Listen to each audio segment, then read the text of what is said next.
Сауд Арабиянын Мадина шаарында умра сапарында жүргөн алып баруучу Айзада Жамбырчиеванын билдирүүсү сынга кабылды. Анын айтымында атайын топ дин менен кыргыздын улуттук кийимдеринин карама каршылыгы жоктугун көрсөтүү үчүн келишкен. Алар кыргыз элечеги менен Меккеде Каабаны айлануу ниетин дагы көздөшөт. Элечекти негизи күйөөгө тийген аялдар кет. Мен аны модель катары кийип турам. Биз өзүбүздүн улуттук кийимдер менен эле ушундай ыйык жерлерге келе алабыз. Кыргыздын улуттук кийимдери эч качан динге каршы келген эмес. Тескерисинче экөө дайыма айкалышып турган.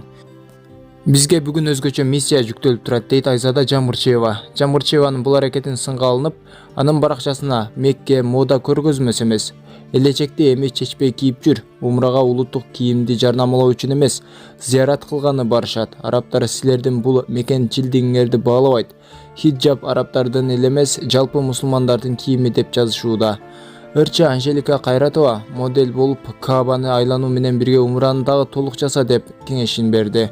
Жоолукчан айымдар жоолугун чечпей кийгенде эле силер дагы чечпесеңер анда чогуу элечектен жүрөбүз, деди Анжелика Кайратова. Москвада акча табыш деле оңой эмес туугандар. Караңыздарчы, күндүн суугунда ушундай крышада каар көрөмөй да. Кыргызстанда жүргөндө үйдүн каарын көрбөйсүң туалетке чейин. Бул жерде айла жок, акча деп жүрөбүз. Бирок ал маселе эмес туугандар. Мындай жерлерге иштеп аткандан абайлаңыздарчы деп ремеңди тагып алыңыздарчы. Төртөтөн тагынбаптыр. Силерди ата-энеңер Кыргызстанда күтүп атат да. Ал жерден тайып кетсеңер эмне болот да? Каш төртөңөрдөн тагынбап турсаңар, безопасностьты карап калыш туугандарым.